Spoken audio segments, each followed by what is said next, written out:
Muchas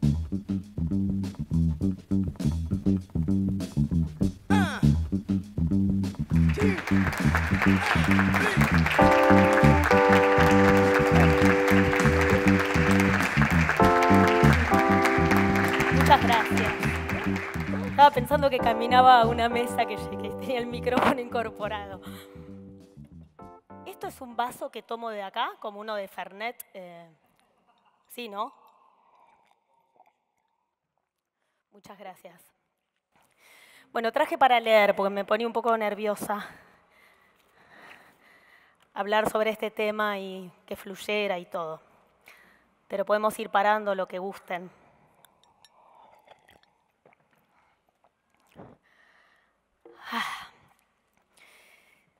Siempre tuve una relación dionisíaca con mis maestros. Nunca me inspiró la idea del rigor como forma de transmisión del saber. No creo en eso, no lo practico, no lo fomento. Elijo la figura de Dioniso a sabiendas del malentendido que puede generar en estos tiempos. Pido disculpas de antemano.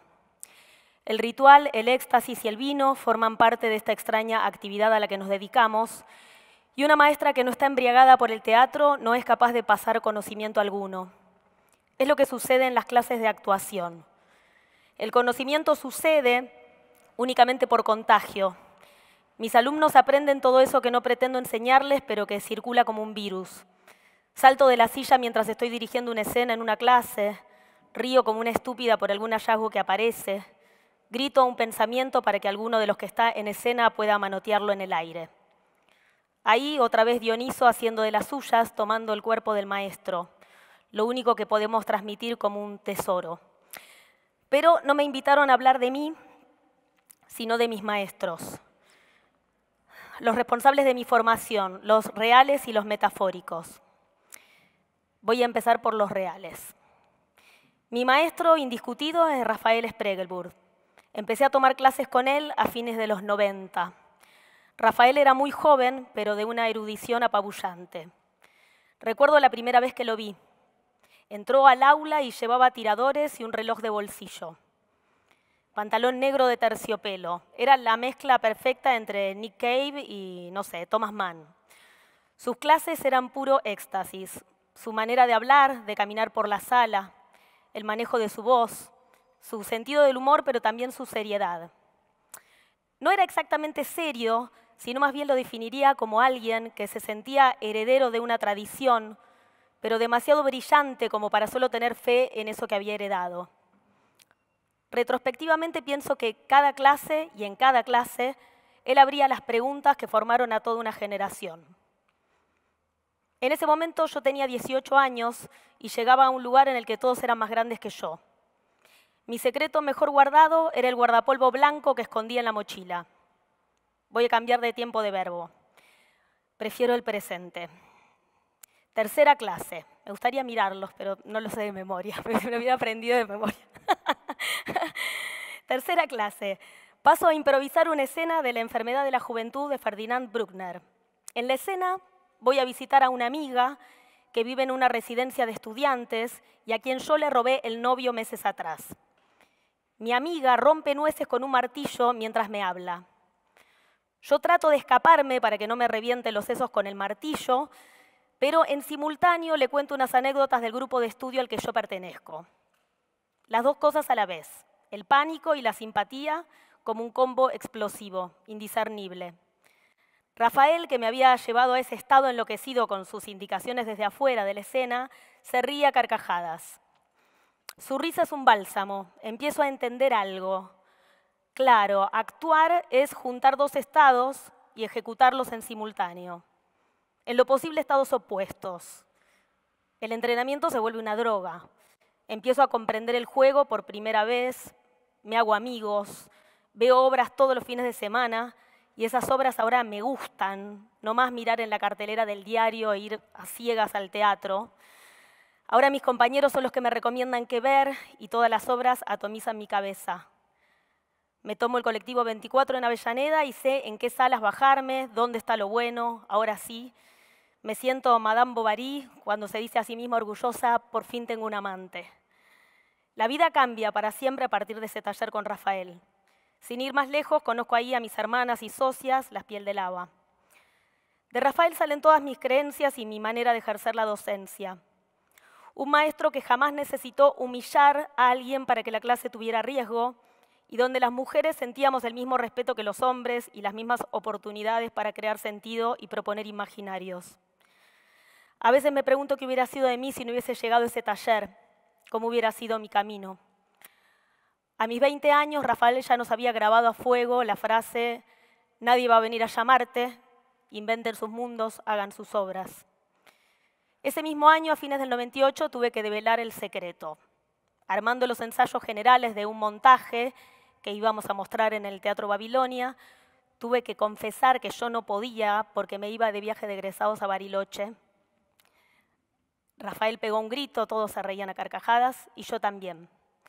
Volvía de Bariloche y a los meses ya terminó el secundario, empezaba la verdadera aventura y ya no estaba sola.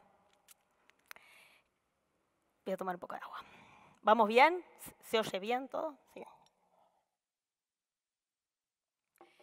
En esos años también pasé por otros estudios.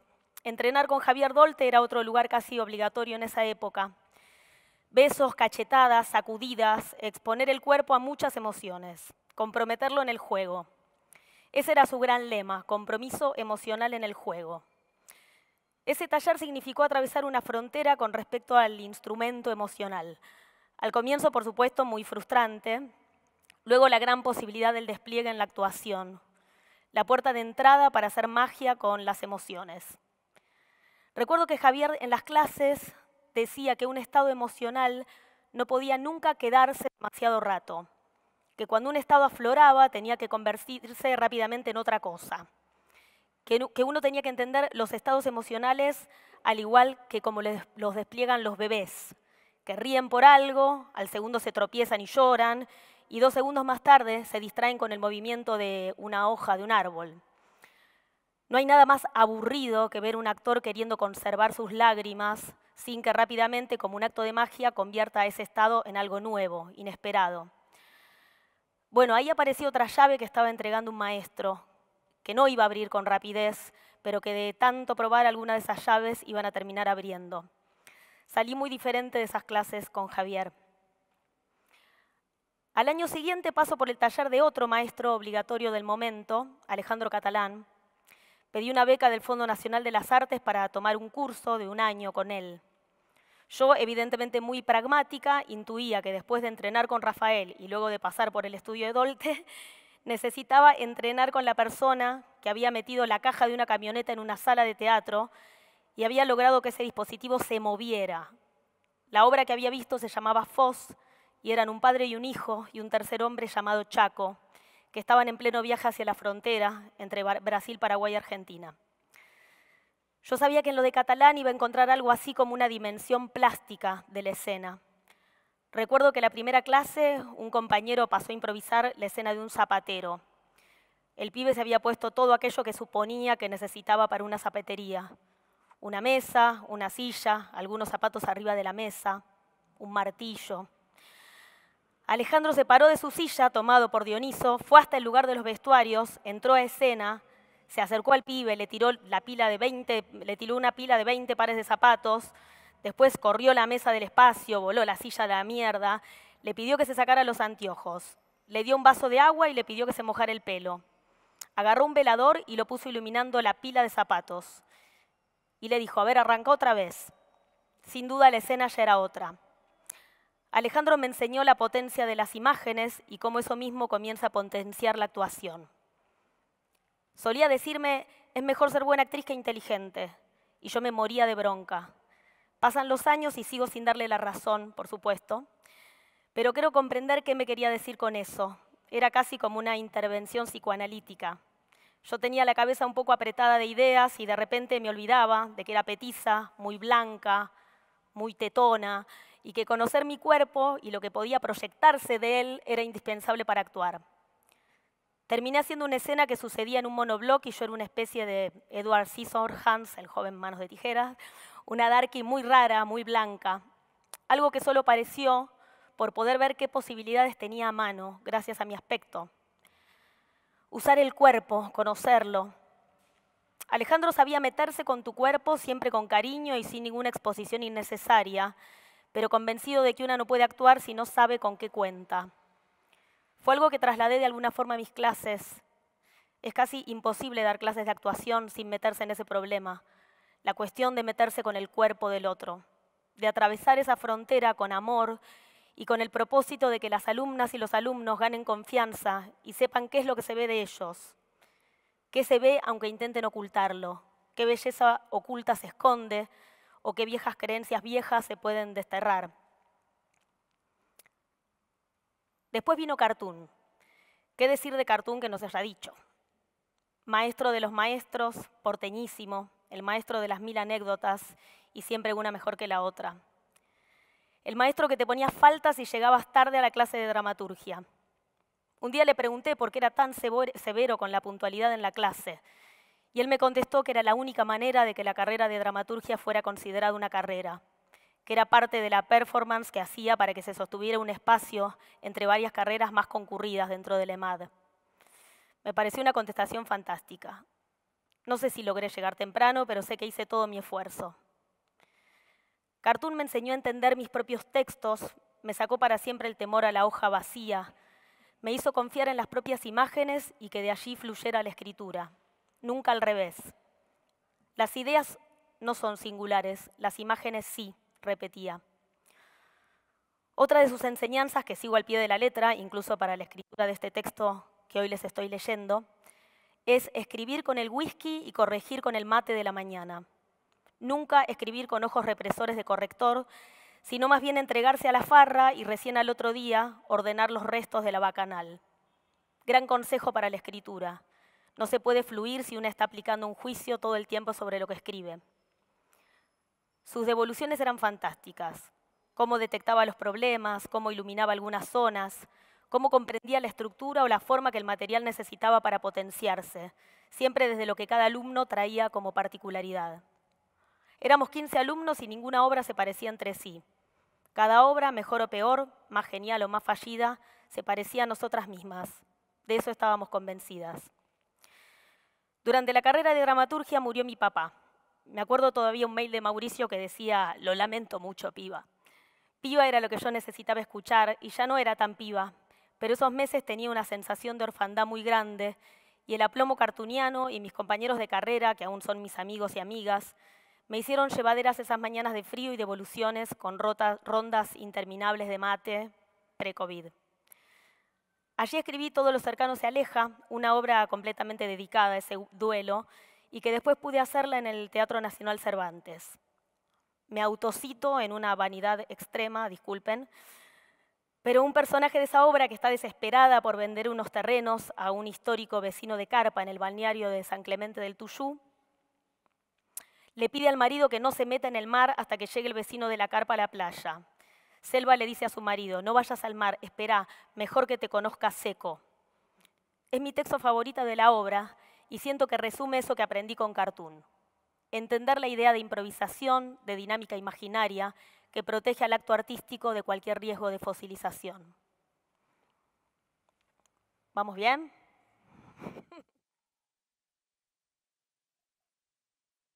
Agarro con las dos manos porque tiemblo todavía de estar leyendo en público.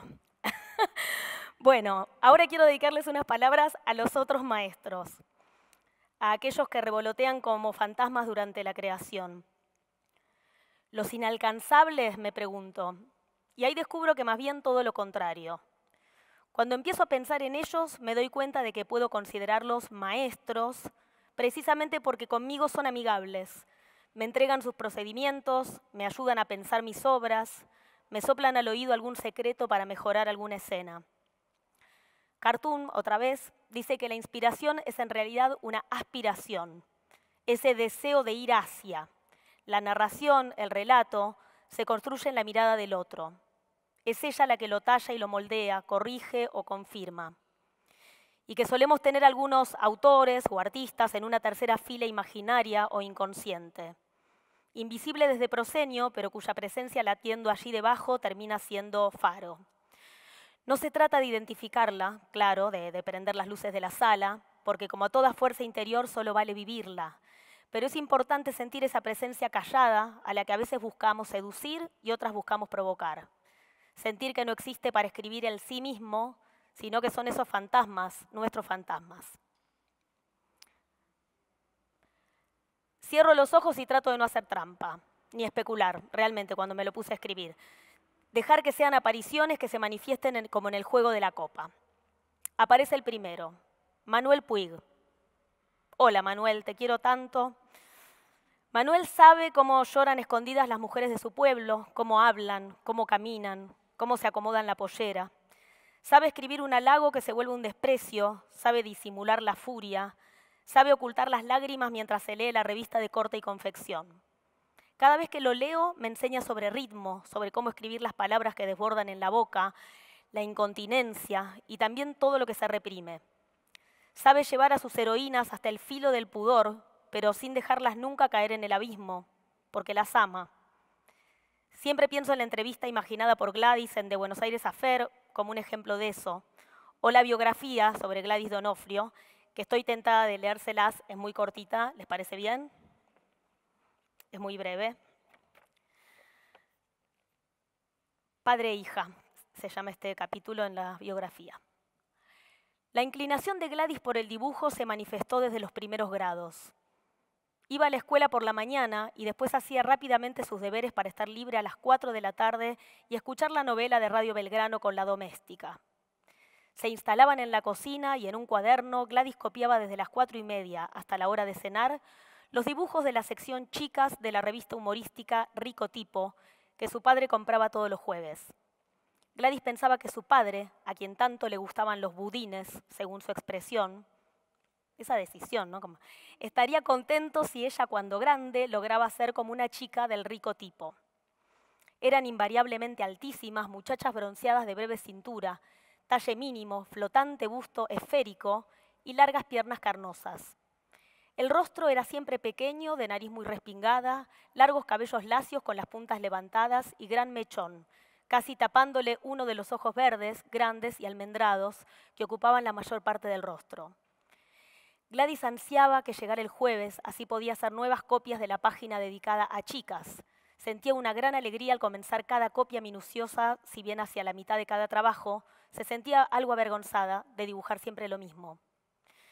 Pero los cuadernos seguían llenándose de la misma chica en posturas diferentes, hasta que un día decidió dibujar solamente caras que ocupasen la página entera, como se lo sugiriera su nueva amiga, la compañera de banco del liceo número 3, al que acababa de ingresar en ese mes de marzo de 1947. La compañera se llamaba Fanny Zuckelman y había reaccionado con una mirada de desprecio cuando Gladys le mostró sus copias de Rico Tipo. Fanny al día siguiente llevó a clase el cuaderno de dibujos de su hermana mayor, aventajada alumna de una escuela privada de Bellas Artes. Gladys se sintió humillada y, no sabiendo cómo superarse, empezó a dibujar una serie de caras de actrices, segura de lograr un mejor resultado que el obtenido por la hermana de Fanny, en un retrato de la actriz cinematográfica Ingrid Bergman, realizado con lápices de colores. Gladys dibujó en primer término, pese a que no era una de sus favoritas, a Vivien Leigh, por considerarla la única actriz de parejo prestigio con Ingrid Bergman. Pero no lograba acertar en el parecido y todos los intentos se frustraban. Difícilmente se reconocía el modelo. Ocultó todo a Fanny, lo cual no evitó un nuevo choque con su compañera antes de terminar el primer mes de clases. Fanny le preguntó qué libro estaba leyendo. Gladys respondió que a la noche escuchaba radio en la cocina hasta que sus padres se llevaban el aparato al dormitorio para escuchar los noticiosos. Fanny le preguntó si conocía a Hermann Hesse, a Thomas Mann. Gladys los oía nombrar por primera vez y trató de no hacerlo notar. Forrado por Fanny como libro de texto, Demián de Hermann Hesse impresionó a Gladys hasta quitarle el sueño, y durante esas horas de insomnio llegó a la conclusión de que no solo ella era desgraciada sin razón, Demián también. Siempre le habían dicho que tenía que estar agradecida de haber nacido en un hogar como el suyo, donde no faltaba nada. Tenía comida, tenía techo, ropa, estudios, mientras otros niños de su edad carecían de todo. A Demián siguió una larga serie de novelas europeas contemporáneas que permitió a Gladys identificarse con numerosas criaturas afectadas por el mal del siglo, la angustia de existir, como le explicó Fanny, quien había escuchado conversaciones al respecto en la casa de su primo. Una mañana Gladys entró a la clase con la vista baja. Fanny le dio un codazo porque no la había saludado, y Gladys, al decir hola, mostró sus dientes delanteros tomados por un aparato de ortodoncia. Debía llevarlo 4 años hasta después del baile de 15.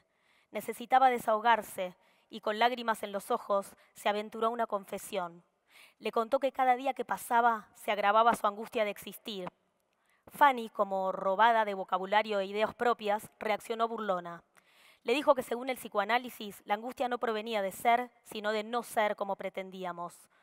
Vos tenés angustia porque no tenés los dientes derechos como yo. Y le mostró una homogénea fila de dientes cortos y amarillentos. Gladys vio que eran cortos y amarillentos, pero no encontró coraje para devolverle la ofensa. Permaneció callada. Bueno, quizás fue un poco largo, disculpen. Pero bueno, eso. Manuel, siempre te afano cosas. Te adoro. Me resulta único. Siempre, si hubiese sido joven, en los 50, te habría perseguido por toda Villegas para que fueras mi mejor amigo. Y también te habría defendido de todos los boludos que seguro te molestaban por marica. Seguro que después, cuando te volviste famoso, esos mismos simios que te humillaban se ponían orgullosos de que hubiera un busto tuyo en la plaza. El cielo es tuyo y las estrellas y todas las cartas de amor que ya no existen porque las consumió el fuego. Por asociación inmediata llegó a Federico García Lorca, otro muchacho de pueblo, embriagado por las conversaciones y los deseos de las mujeres. La primera obra que leí creo que fue Bodas de Sangre y luego Todas. Bueno, aprovechen que aquí hay una apuesta que todavía no vi. Con un cuchillito en un día señalado, entre las 2 y las 3, se mataron los 2 hombres del amor. Con un cuchillito que apenas cabe en la mano, pero que penetra fino por las carnes asombradas y que separa en el sitio donde tiembla enmarañada la oscura raíz del grito. Federico es mi maestro porque sabe escribir sobre puñales y cuchillos y le obsesiona la tragedia, como a mí, aunque yo jamás haya escrito una obra que no fuese una comedia. Pero siempre escribo o dirijo las comedias con el pulso del drama, o eso intento. La comicidad para mí es una herramienta para poder clavar alguna que otra estocada. Cuando leo a Federico siempre tengo la sensación de que esas figuras únicas que solo se le ocurren a él, le saldrían seguramente con absoluta fluidez. Una nunca siente el esfuerzo de encontrar la metáfora adecuada, sino más bien algo que ocurre con tanta fuerza que funda un lenguaje, un territorio. Sus imágenes son siempre corpóreas, físicas. Siempre me obsesionó el poema sobre la muerte de Antonito el Camborio, en cómo puede describir una trifulca que termina en muerte. Les clavó sobre las botas mordiscos de jabalí. En la lucha daba saltos jabonados del delfín. Bueno, igual creo que se los voy a leer enteros porque es mejor, pero este es muy corto, quédense tranquilos que no voy a aburrir con esto. Pero porque quiero... El poema dice así. Voces de muerte sonaron cerca de Guadalquivir, voces antiguas que cercan voz de clavel varonil. Les clavó sobre las botas mordiscos de jabalí. En la lucha daba saltos jabonados de delfín. Bañó con sangre enemiga su corbata carmesí, pero eran 4 puñales y tuvo que sucumbir. Cuando las estrellas clavan rejones del agua gris, cuando los herales sueñan verónicas de Alelí.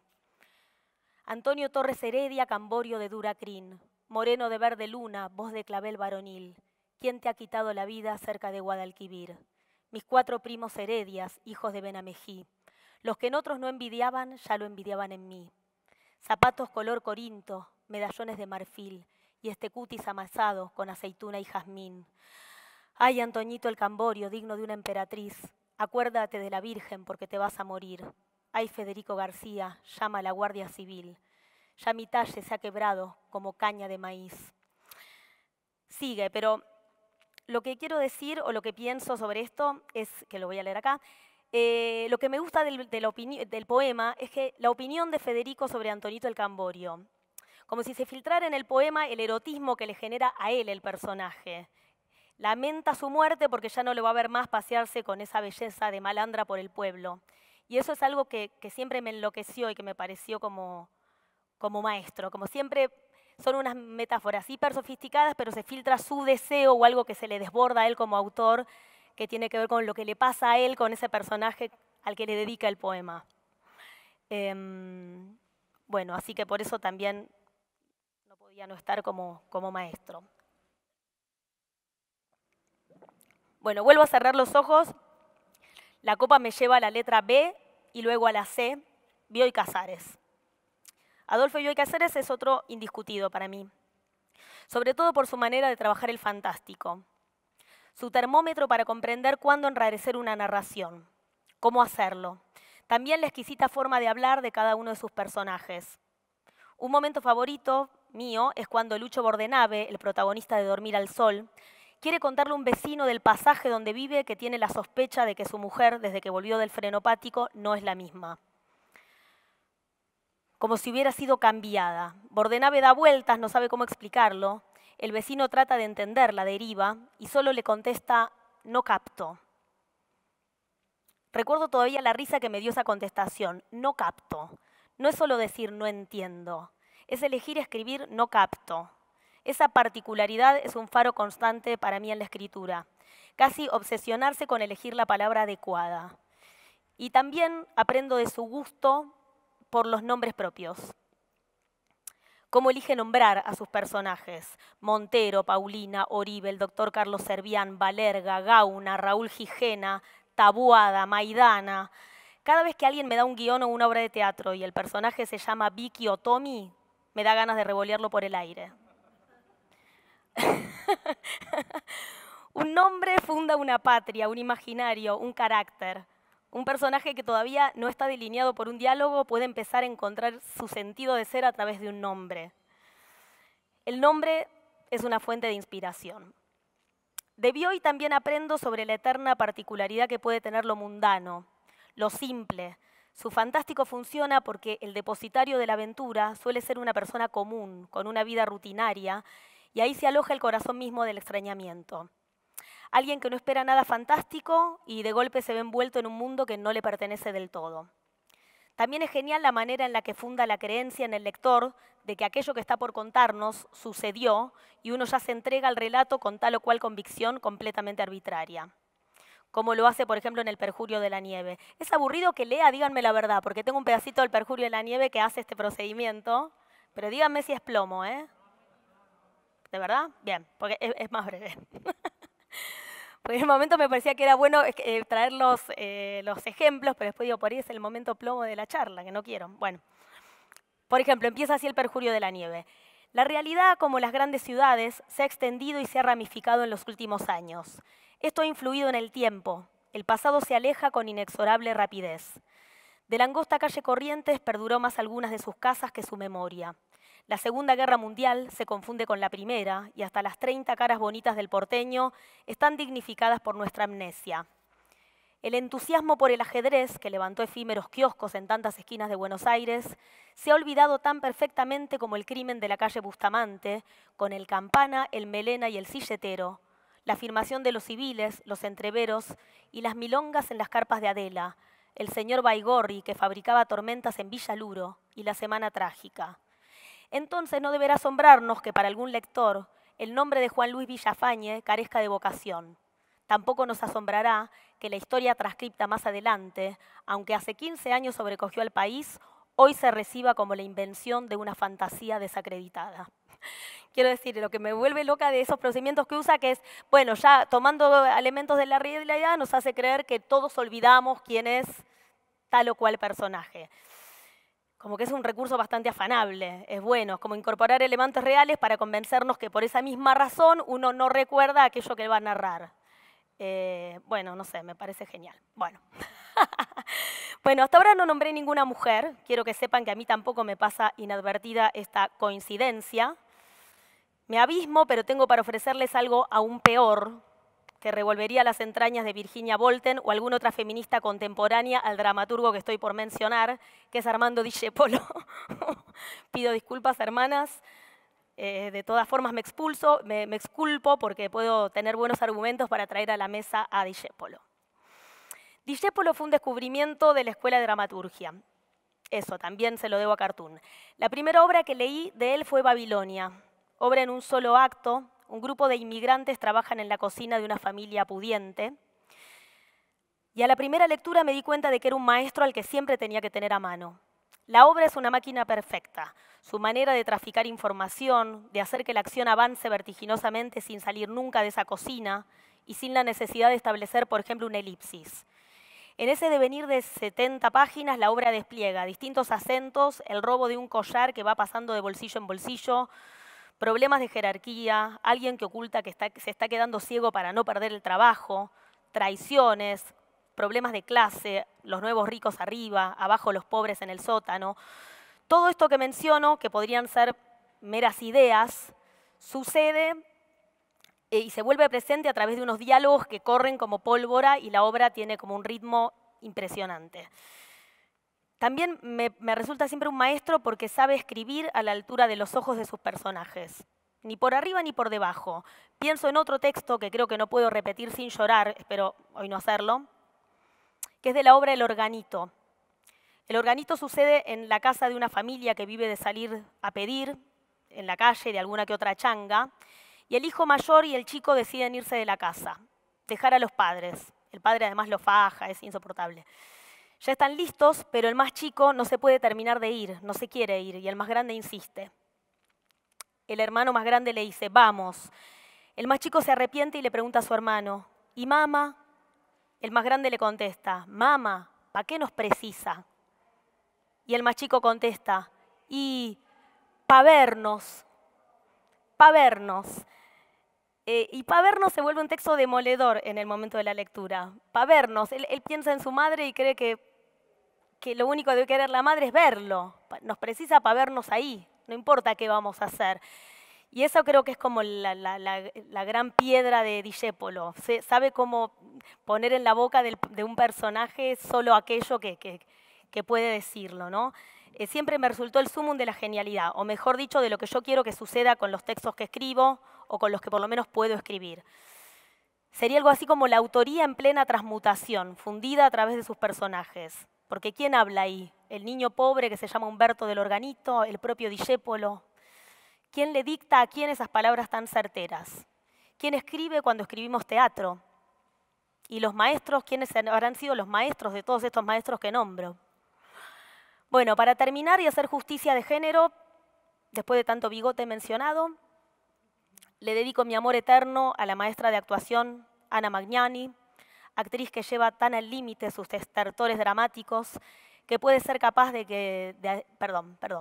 Ana Magnani, actriz que lleva tan al límite sus estertores dramáticos que puede ser capaz de que estemos cerca de reírnos de sus desgracias. Hace poco volví a ver La Carroza de Oro, de Jean Renoir, que cuenta la historia de un grupo de cómicos italianos que llegan a Sudamérica en el siglo XVIII. Y lo mejor del film, además de que todos se enamoran de la Magnani y ella por el contrario los insulta, les pega cachetadas, es que combina la vida de los comediantes con sus representaciones trashumantes. Verla a ella actuar en el escenario es estar arriba de una montaña rusa. Es un desafío constante para la cámara porque ella es enérgica, histriónica y un remolino de gestualidad. Y sin embargo bucea en sus propias lógicas con tanta fluidez que todos esos componentes de pronto se organizan, se ordenan, dotando siempre el plano de una belleza única. Una la mira a Ana Magnani y piensa, está tan convencida de ser ella misma que nadie se puede resistir. Bueno, gracias por haber acompañado hasta acá en todas estas derivas. Espero no haberlos aburrido demasiado. Y a mis maestros les agradezco lo mismo y les pido que nunca me dejen, que siempre me ayuden a entender que del otro lado de la excursión puede haber un paisaje que todavía no conozco y tal vez en alguna zona permitida sea capaz de encender un fuego. Gracias.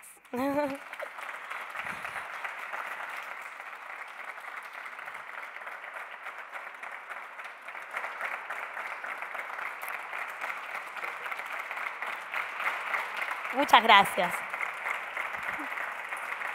Bueno, me voy a parar para agradecerles.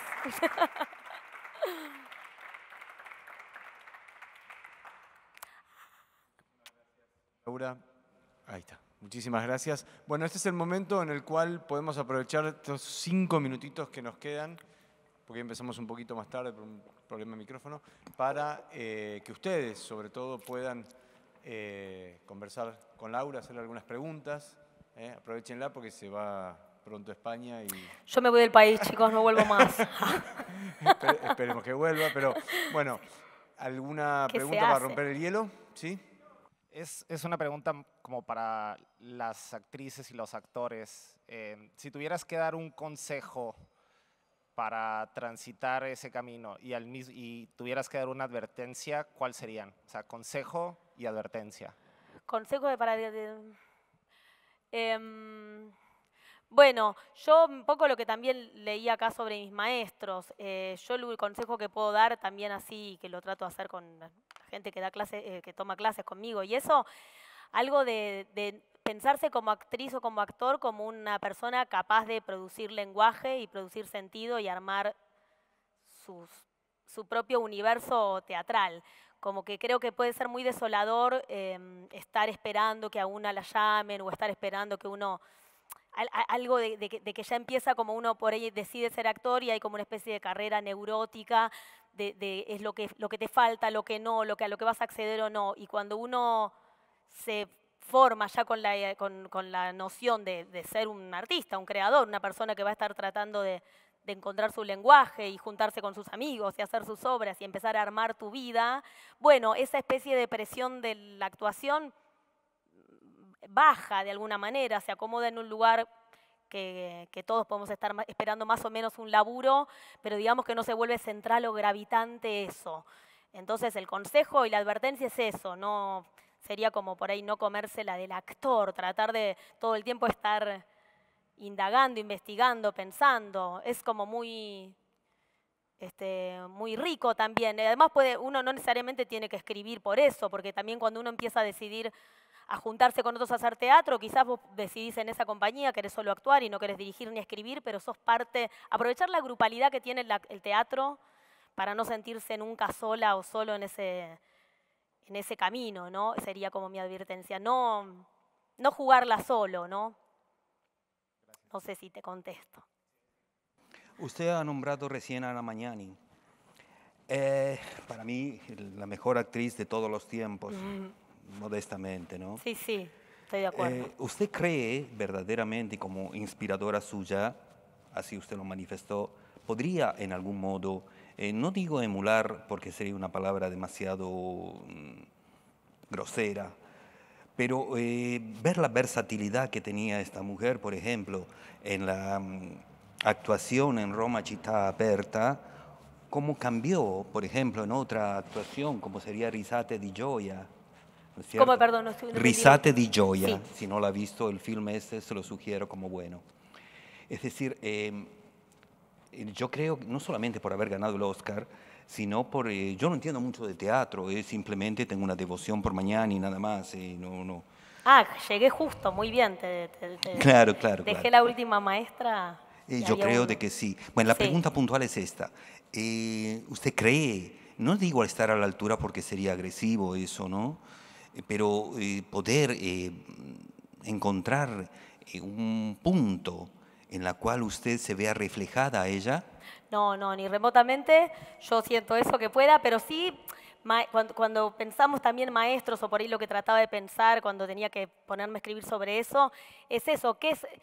Uno se quiere parecer a los maestros, puede parecerse, simplemente por ahí es gente que genera como una inspiración particular y en ella, hola, no te había visto, y en ella creo que no sé si lo pude explicar con claridad, pero es algo de alguien que dota con sus propias leyes la actuación, por eso como me gustaba pensar en eso, alguien que es tan ella misma y con unas reglas que incluso la podría haber expulsado el cine. Hay algo que, por supuesto que estaba dentro de un encuadre y un momento y un lenguaje cinematográfico que la contenía, pero la sensación era que era una actriz que podía desbordar y que mágicamente toda esa gestualidad que podía ser que la cámara saliera corriendo, se ordenaba mágicamente en una potencia por una especie de convicción, con una especie de afirmación en la actuación que lo volvía posible.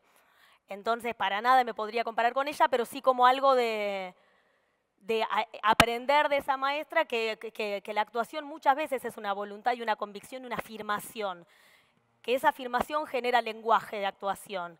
Y bueno, creo que ella es como la reina de eso, de afirmar un lenguaje y así se volvió la actriz más importante del mundo. Estoy de acuerdo con usted. si encontrás alguna, no sé si es diferencia, pero como en tu sensación de actuar en un proceso creativo y colectivo, como son como los de Piel de Lava, como fue Petróleo, a, por ejemplo, con Las Cautivas, como una obra tal vez donde te llaman y es otro tipo de trabajo, o no sé, te pregunto. Sí, sí, es muy diferente. Quizás con Mariano me gusta mucho trabajar porque no es casual que por ahí nos llama a Lorena y a mí, que las dos dirigimos, además de actuar. Y es una persona que habilita mucho esa conversación. Y confieso que cada vez me está costando más por ahí trabajar con directores o directoras en donde noto que no hay ningún interés en ese intercambio. Y no por yo estar imponiendo nada, pero yo por ahí sí hay algo que cuando empezás a dirigir o si dirigís y sos parte de un grupo, cada vez te cuesta más la de, bueno, hace esto y que no haya un poco de, sí, de puesta en común de qué se va a actuar o qué o por qué o pensar más juntos eso. En el caso de Mariano, creo que es un director que le interesa ese intercambio y lejos de sentirse amenazado por eso, lo siente como un plus de de diálogo y de intercambio. Entonces, es distinto porque, bueno, obviamente hay un montón de decisiones que no tomo, pero me siento bastante, como incluida o que se tome en cuenta también mi percepción o todo el tiempo Mariano está por ahí preguntando qué pensás de tal o cual cosa o cómo te sentís con eso desde un aspecto un poco más, más cerca de la dirección. Por ahí es más riguroso sí con el texto, porque por lo que él escribe necesita más que digas el texto exacto.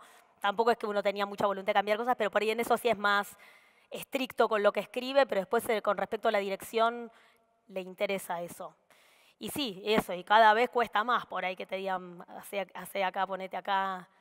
Ya no que cuesta más, me interesa menos, como que me gusta, y también cuando dirijo, también me siento que, no sé, que ya no me encuentro tomando muchas decisiones de alguien que me cuestione, decirle, hacelo así, bueno, si lo cuestiona por algo lo cuestiona, escuchémoslo, qué pasa, si está costando, encontremos otra manera. Hay algo de esa manera de dirigir, de que el de afuera tiene la claridad prístina y el de adentro está confundido porque está adentro, que obviamente estando en un grupo que actuamos y dirigimos, desconfío bastante de esa creencia, ¿no? De que el que afuera es el que las ve todas y el otro está tan tomado por la actuación que no puede discernir. Así que sí, es distinto, pero bueno, justo es un proceso en el que disfruto mucho eso, sentirme bastante parte también.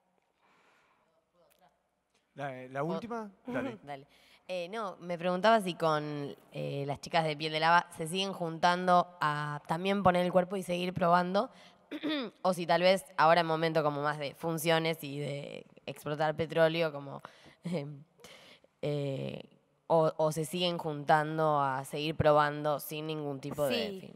A fin de año hicimos unas pruebas para una cosa que al final no hicimos y estuvo buenísimo porque fue como también, como juntarnos a probar, a paviar, no sé qué, filmamos unas pruebas, pero casi que fue como para empujarnos a volver a estar en esa instancia que estás probando y del cualquierismo que nos sentimos tan parte y como tan necesario eso.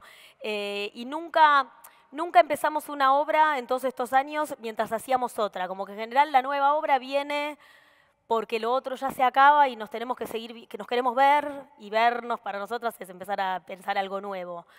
Entonces como que Petróleo parece que lo hacemos hace mucho, pero entre la pandemia y todo no fue tanto, todavía es una obra joven para nosotras. Así que todavía, y además ahora por irnos de viaje, no está muy en mente, pero sí que creo que lo que habíamos hecho a fin de año, después pensamos, bueno, fue como una necesidad de volver a encontrarse con esa desprotección de probar, de improvisar. Así que sí, esperemos que en algún momento volvamos a poner esa energía otra vez en marcha. Bueno, muchísimas gracias a todos y a todas por estar acá y les pido por favor un último gran aplauso para Laura Paredes. Gracias a ustedes.